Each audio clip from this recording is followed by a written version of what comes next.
Ni udanean jaristi naiz, da asko jarra naiz, eta bueno, ariz dantzataldik eskauzin paretatxoa pixke eta apaintzeko, bueno, pixke berezi jartzeko ez,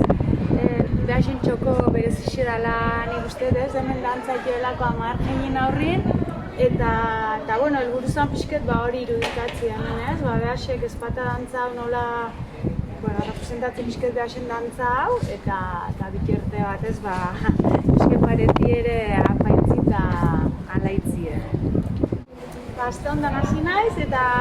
lehenko hau zuzen da pixke pareti ere alama uzagun da, pixke krietak eta tapau eta pixke preparau, gero fondo bat eman dixot, da pintura plastikue ibiltzen nahi naiz, kanpoako berezixe dana, iraupeneako eta betu berrizute alako, eta pixkenaka, detaiatzen nahi nahi zoin, behasen jantzisek, arpesek, movimentuk, eta, aber zertetzeun.